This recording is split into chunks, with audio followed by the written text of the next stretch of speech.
All right, if our panel could come on up, Natalie and the rest of you come on up and be seated. And as you do, I'll introduce Natalie Brand is our political expert at King 5. Natalie has a Master's of Public Administration from the Harvard Kennedy School of Government.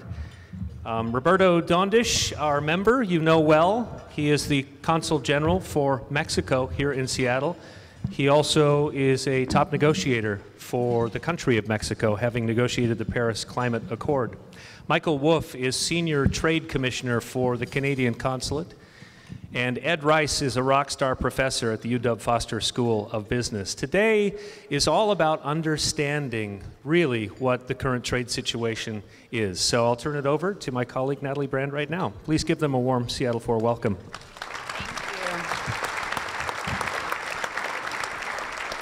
Thank you to Mark and Rotary Club for allowing us to be here and have this important discussion that continues to evolve minute by minute, it seems, day by day. A couple weeks ago, I spoke to Washington Congressman Dave Reichert, who's the chairman of the subcommittee on trade in the House. And he said quite clearly that we are in a trade war. He didn't say potential trade war or possible, but in his words, we're in a trade war, and he painted a very dire picture of potential impact should this persist and last for months or years. So I wanted to get a sense from the guests on our esteemed panel what your sense of the current situation is. How would you classify what we're in currently? Thank you all. First of all, thank you very much for the invitation. Thank you, Natalie. I thought when they called me or sent me an email, Hamilton, about the panel, I thought it was going to be about the World Cup. I was very excited because, I mean, if you're a real fan of soccer, you know that the important one is not the one that's starting tomorrow. It's the one that's going to take place in 2026, because that's a North American World Cup. So that's, and it goes to a little bit of how we see things in Mexico. I mean, for us, NAFTA, and I've said this before in this room, for us, NAFTA is not only about trade. It's an idea about a joint North America trying to get prosperity across the subcontinent.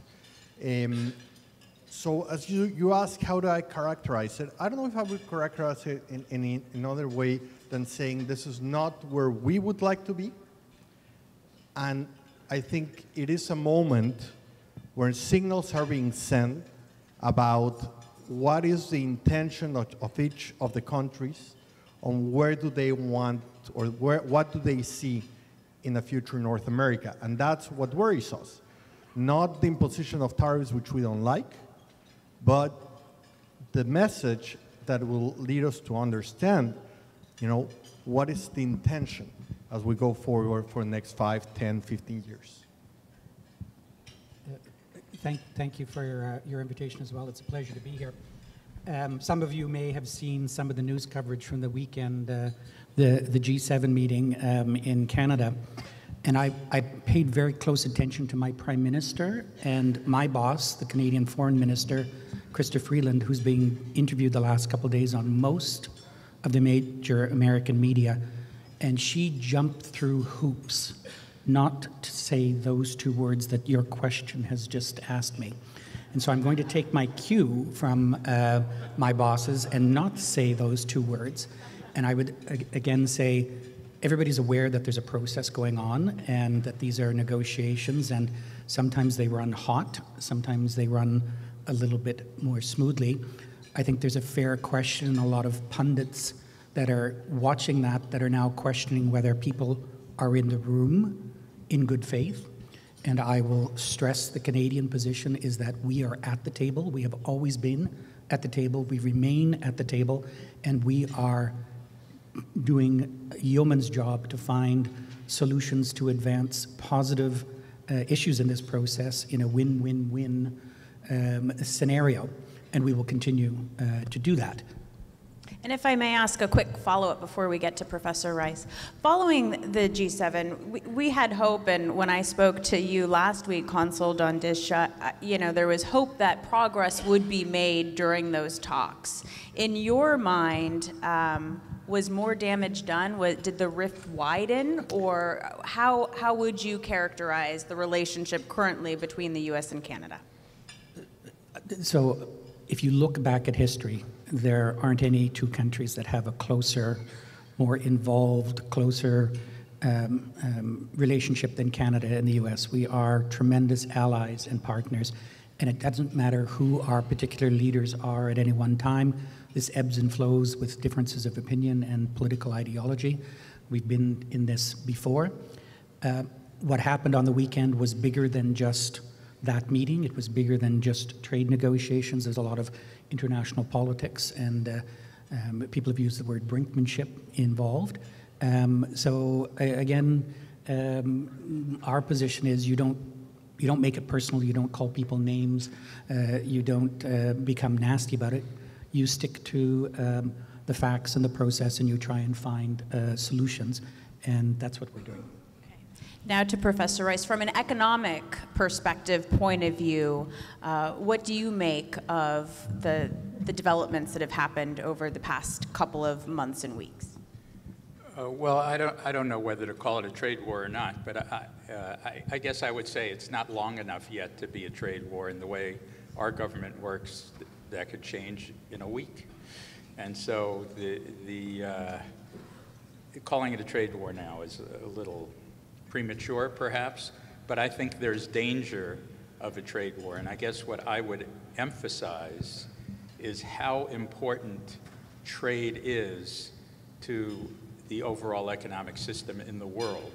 And the danger of one of the basic things I teach in my class is that there are gains from trade, and gains from trade go to everybody, not the buyer only, not the seller only. Everybody wins from trade, and the only countries that have attempted to isolate themselves have suffered dramatic reductions in standards of living compared to countries that have been open to trade. And the idea that, our ability to have these long supply chains like Boeing has, where things are coming in from all over the world, are enabled by a system of free trade. Without that, we can't do that.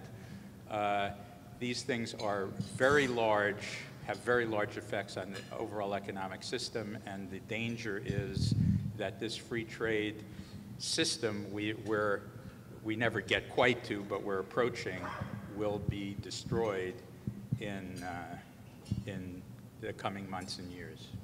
And I think there's an important point to make at this period of time. Elected officials in Washington on both sides of the aisle, pro or anti various aspects of trade, or even senior Republican leaders that were not prepared to challenge the president, and they may or may not disagree with the negotiating strategy. The thing that we've heard time and time again is whatever the process is, whatever you're negotiating, do no harm. And that was what we heard from elected American officials that were lobbying in this process, was whatever you're doing, at least do no harm. And I think that we're now into a period where harm is being done. Tariffs have been applied, costs are going up, markets are being affected. American companies and consumers are now starting to pay more for things than they would have without these tariff actions. And it looks like it's only going to become more pronounced as we go forward.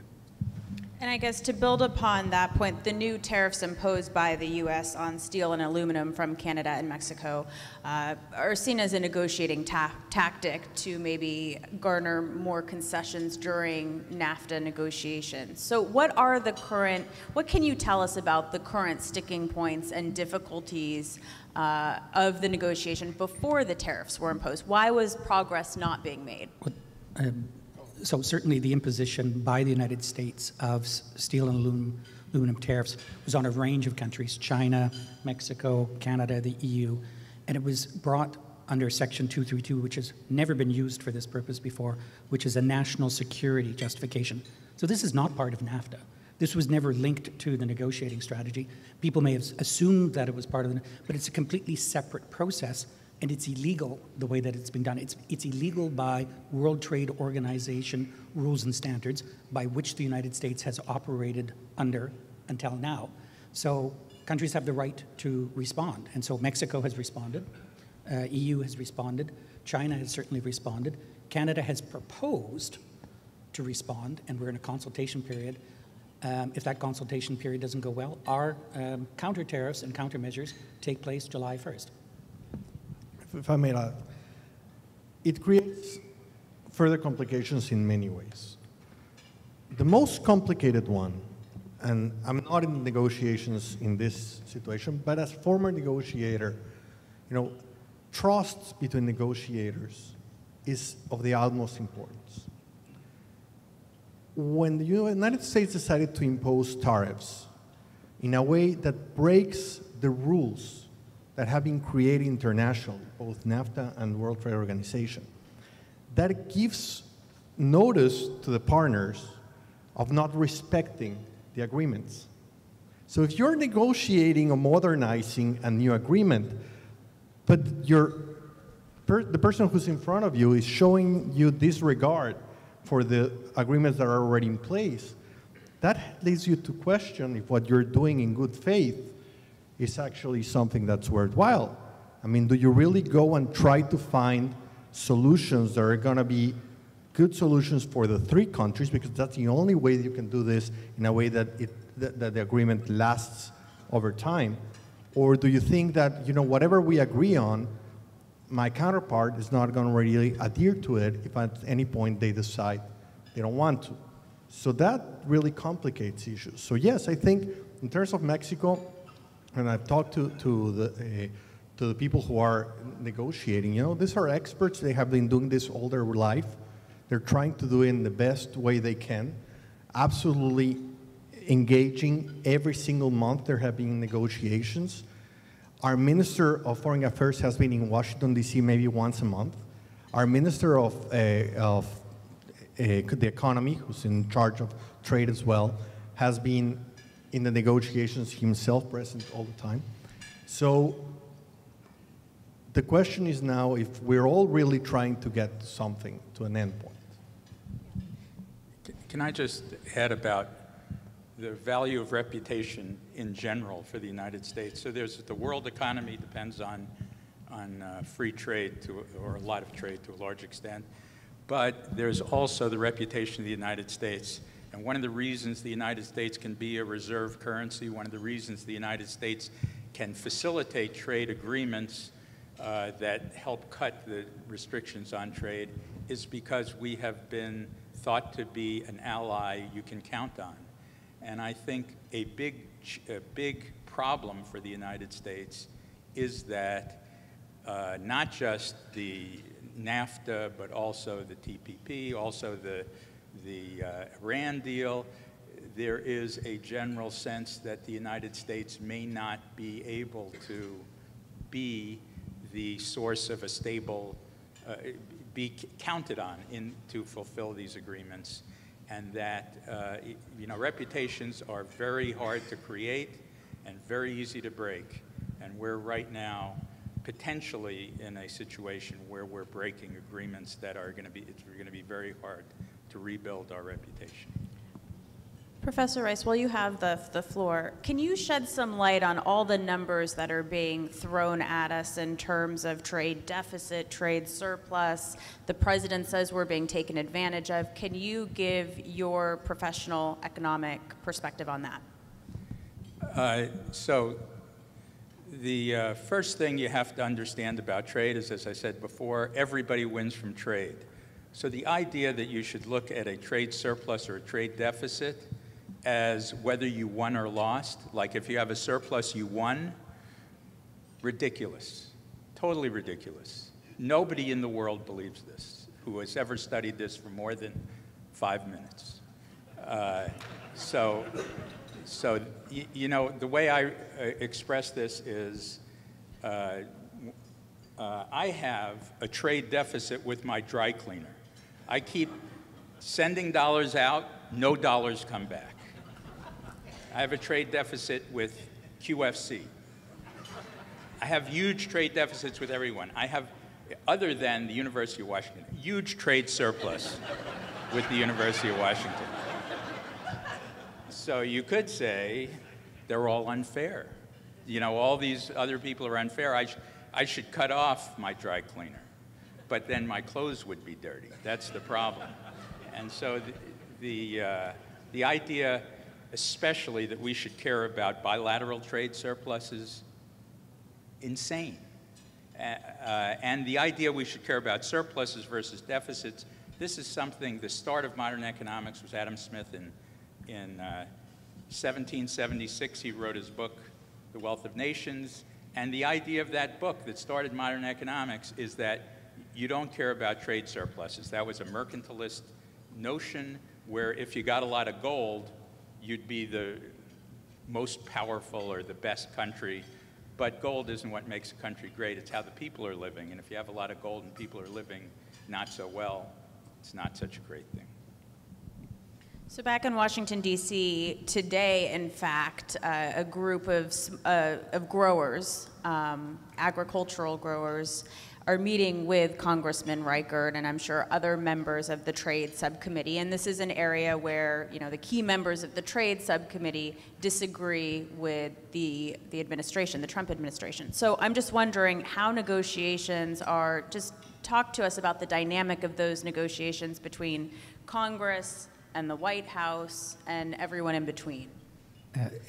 Your Agricultural Secretary, Sonny Perdue, is being hosted today in Prince Edward Island by our Minister of Agriculture, and he's probably one of the most enlightened in the administration about how this impacts the American economy and the agriculture sector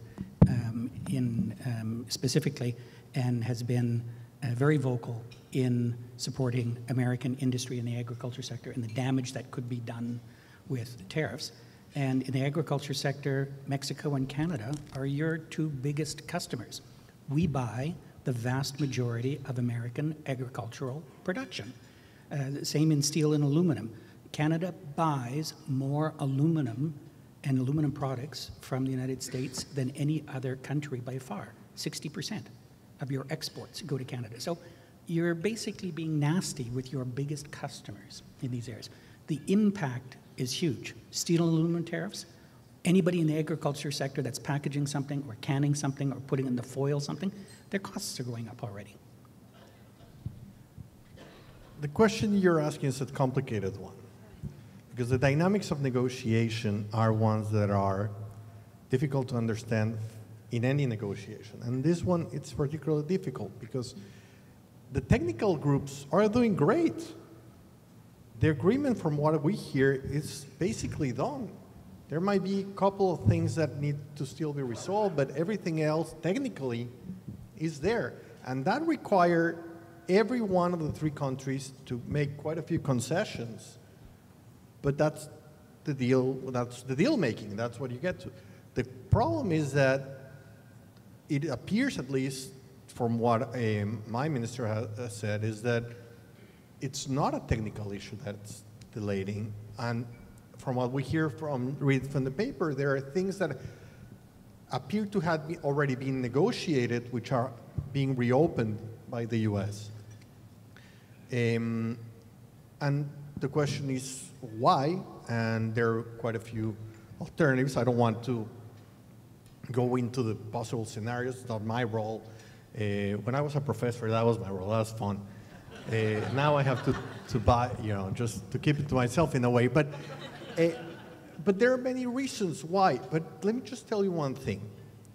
When you're negotiating internationally, especially at this level, you have to understand that every time you speak, every time you position something publicly, it's not easy to change about. When you are in government, it's like going from racing go-karts to racing trains. The go-kart, you can stop it in a second. A train, even if you want to stop it, it takes a while for the whole government apparatus to engage and furthermore to stop. So we have to be very careful about what we're putting forward, because then even if we want to stop it really fast, might not be so easy. And Consul General, to add another complication, we were discussing last week that your country has elections coming up next month with an entire new administration that will take over. So how is that going to impact negotiations? So it will. We have elections on July 1st for president. There's no re-election in Mexico, so there's going to be a new president. Interesting that the 4 candidates that still remain, they're going to be in the ballot. All of them are in favor of NAFTA, free trade, and there's nobody really questioned. They have different views on trade. Some might have ideas which are more of creating incentives for the internal market, for instance, and in a way maybe responding to a little of what they're seeing in the negotiation process. So yes, I mean, what happens in the negotiation process does affect the campaign and does affect the way people are going to vote, that's for sure. But at the end of the day, every single candidate has been in favor. Now, the presidential change happens until December. So that means that for 5 months, we're going to have a president and a president-elect. Now, the president is still the head of government. He's still going to make all decisions that go to Congress. But you might imagine that such a big deal would actually require everybody to be on board. So it's going to make it more complicated in our sense. Before I open this up to the audience, I want to ask the panel one more question, and we'll start with Professor Rice. Can you give us any sort of positive, optimistic hope, anything that, any sort of positive that will come from what seems to be a really tense, uncertain situation?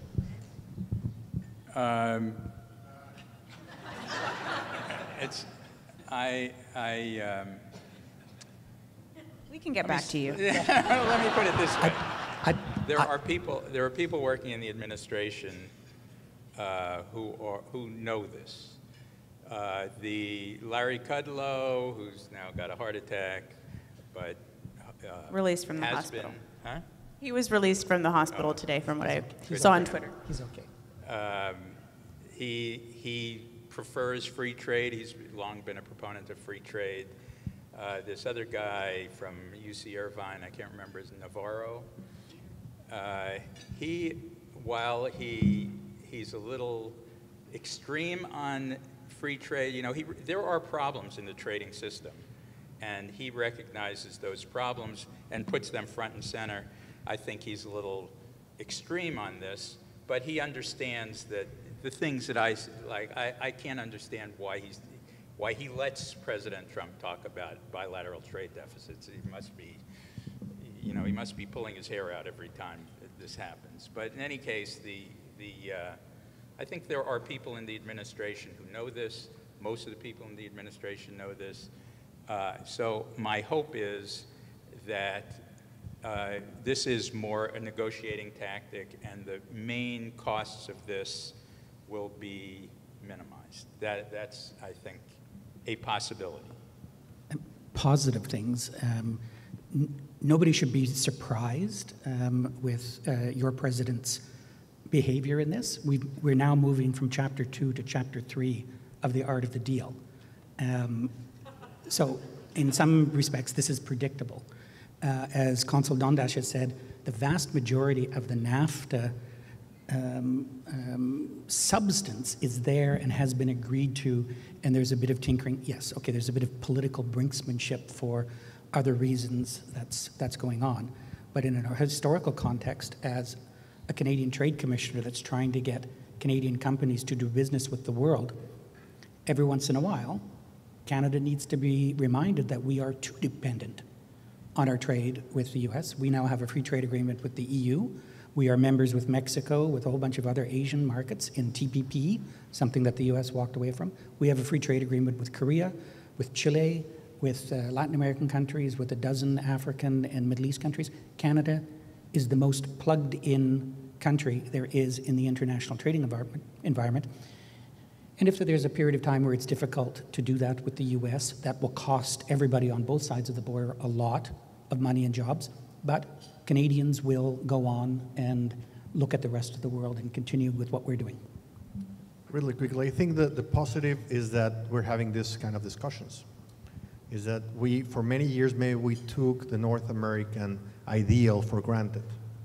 And now we are understanding how important our intertwined communities, our intertwined economies, our intertwined culture is, and maybe that will allow later on, maybe for 2026 when we host the World Cup, to be a stronger, united North America. And I'm sorry, 1 minute? For questions from the audience. We only have 1 minute for questions from the audience? Oh, okay. Well, we'll get a mic out to the audience, but while we do that, sorry, I'm having a hard time reading hand cues. I will ask one question that I forgot to raise earlier. The Trump administration has floated out this idea of bilateral trade agreements between Canada and Mexico in lieu of a larger agreement, North American agreement. So while we're getting the audience queued up, last week you told me that is not a possibility.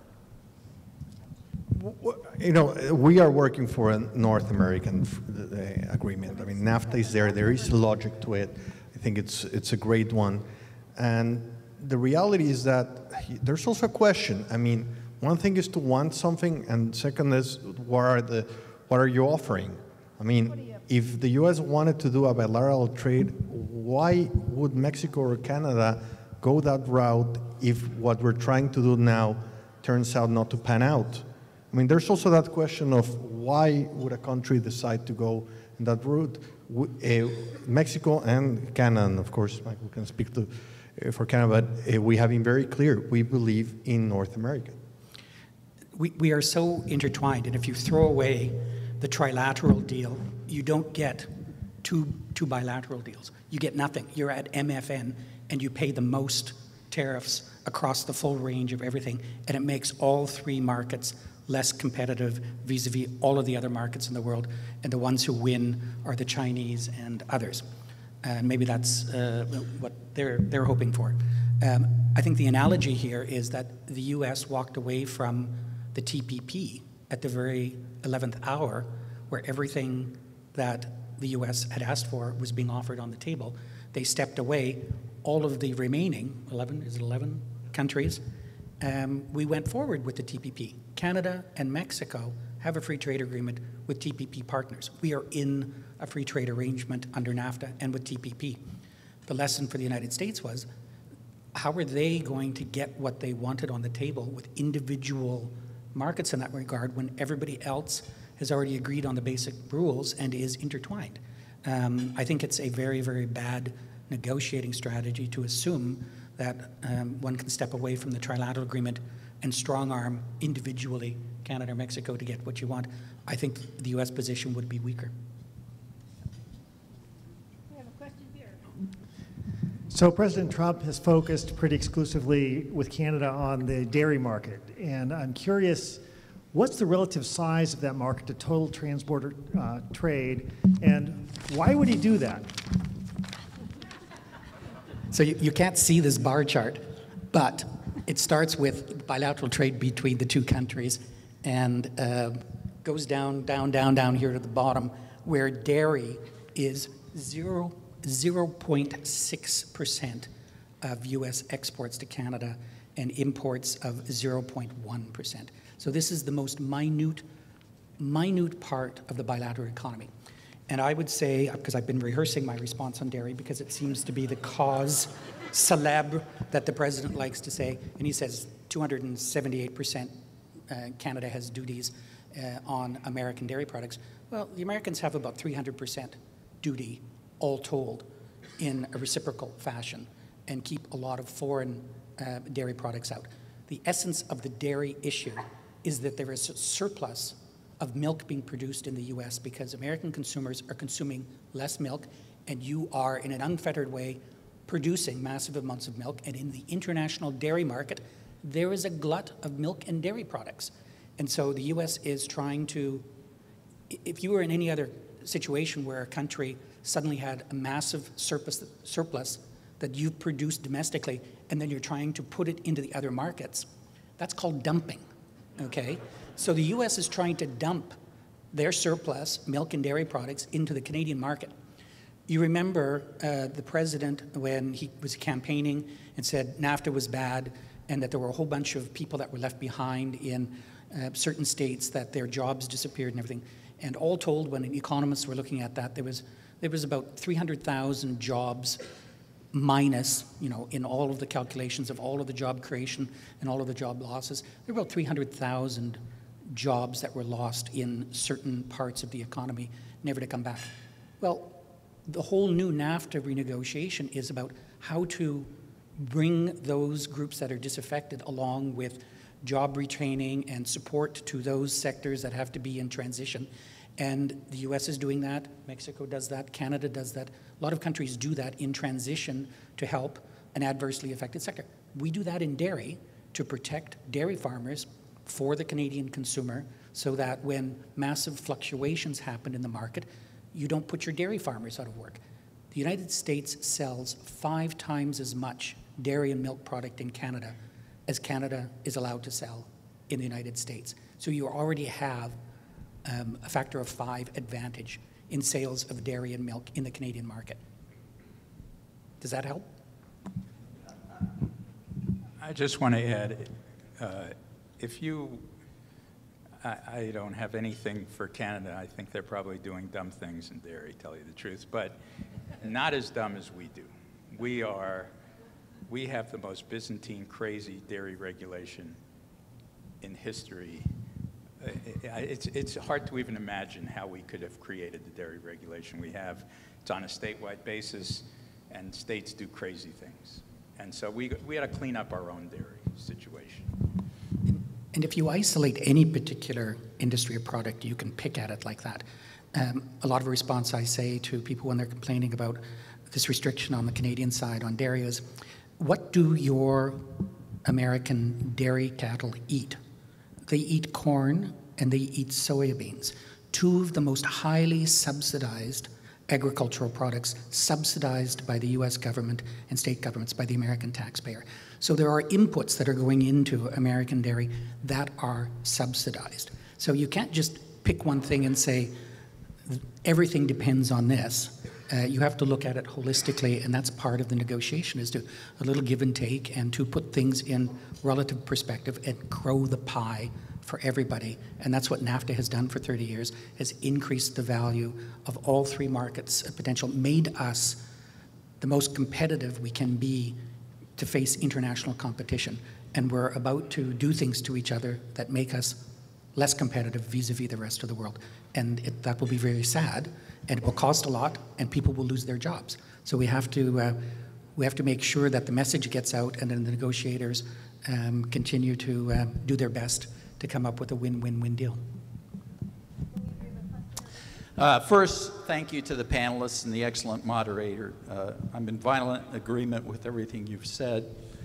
I must preface my question with a short statement. I spent a good part of the latter part of my career in the Navy as a nuclear arms control negotiator. And then from there, I moved to be 7 years as president of the Washington Council on International Trade. So the last few weeks in current events have been of particular interest to me. I'm fond of telling people that when I was doing nuclear arms control negotiations, I thought, well, I'll never do anything this complicated again. And then I discovered trade policy, which makes nuclear arms control look like tic-tac-toe. Anyway, people have no idea just how arcane and complex all of this is, and I applaud you for that. Professor, I wanted to ask you in particular, people don't realize that trade has a special place in the Constitution of the United States, and Congress has unique authority in the area of trade. And if they decided to assert their authority here, they could drive this ship or race this train, as whichever metaphor you like. What do you foresee? Do you foresee Congress eventually saying, okay, enough, we're going to get this thing back on the right course? I'd like to be optimistic here, but I think it's really not Congress. Congress responds to the incentives that Congress people have, which is mostly to get elected, and the recent elections, like the elections, you know, there's primary elections on Tuesday, Trump candidates in the Republican Party So first of all, the Democratic Party is kind of splintered on trade to begin with. They were never strong free traders. Strong free traders were the Republican Party. And the Republican Party free trade, sort of traditional Republican view, is being destroyed at the polls by the populist group. And as long as that's true, this Republican group is not going to stand up for free trade in this kind of negotiation. The only people who are standing up for free trade in the Congress are senators who are not up for re-election. And it's a sad situation, but that's the way it is. It's my view. We have time for one more question. Bill Center, you asked my exact question. Congratulations. It was a great answer to. I have another question over here. Okay, your turn.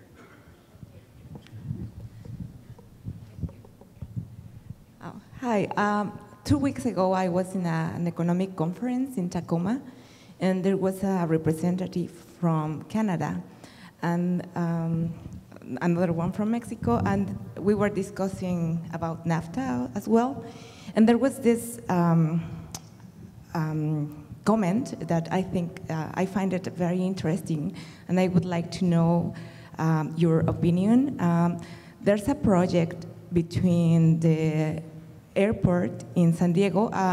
The airport in San Diego exceeds the capacity right now, and they're thinking about doing using the airport in Tijuana. So what they are saying is that instead of building walls, building bridge. And I think this is a great idea to work between these two countries. This can be probably an action that could strengthen their relationship, actually. Probably this action is, has nothing to do with NAFTA, but what would you think about this? Thank you, and bienvenida. I think it's a very good point, because that's a reality. You see, many times, and I appreciate Professor Rice for saying, let me just give you really fast, because I know we have to go, but U.S.-Mexico trade of goods and services is about $616.6 billion in 2017. What's amazing from this number, and it's even higher with Canada, but what's amazing from this number is that from 1993, that's pre-NAFTA, till now, the increase of trade has been 484%. So we have to understand that a market was created. And if you go to San Diego, for instance, and what you're referring to is the Cross Express. The Cross Express is, whoever has flown into San Diego, when you're about to land, you just grab to your seat, because the tire of the airplane goes around this high. You know this, Natalie, about this space from a parking lot right there. So the idea was to use the Tijuana airport, and the whole idea is to keep on using it. So there's a bridge that you go from San Diego, you leave your car there, you cross the bridge. There's a special immigration unit there, and then you go to and use the bridge. Same thing for the trade in goods. There's a new opening there, which is absolutely amazing, which uses technology to allow trucks to come in and out of Mexico really quickly just by face recognition. And then they do gamma testing of the truck to make sure to see if there's no things like money or weapons that should not go into Mexico that go that way. And as you're seeing, I'm talking about going that way, because we haven't actually gone to the full implementation of that system coming this way. But we have to get there. But that's the reality. The reality is that people depend on trade. People have made a living out of this. And the problem with negotiating in a way that you create uncertainty in the markets is that you're sending messages that are then difficult to deal with. And people are making decisions about where to invest, how many people to hire, how many people to train. And you do those kinds of decisions not based on what's going to happen next month, but what's going to happen in 5, 10 years. So the right message has to be sent. Certainty has to be given to the private sector in the 3 countries.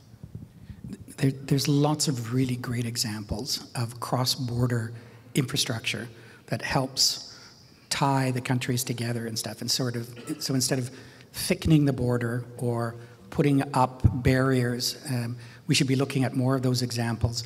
Some of you may know that the Ambassador Bridge between Windsor and Detroit, between Canada and the US, carries 1/3 of the merchandise trade between the 2 countries.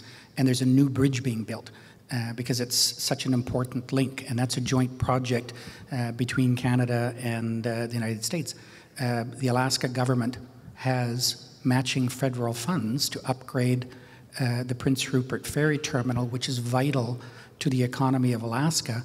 And this project has been stalled for years now because the US government is insisting on applying Buy America to the steel and aluminum that's going to be used in a project in Canada. So we have to think about the wider picture sometimes about the value to our 2 economies and to the exchange of people, and look at those examples to provide better infrastructure collaboration on the Mexican border as well. Thank you very much to our esteemed panel. That's all we have time for, but many thanks to Consul General Dondisch, Consul Wooff, and Professor Rice. Thank you.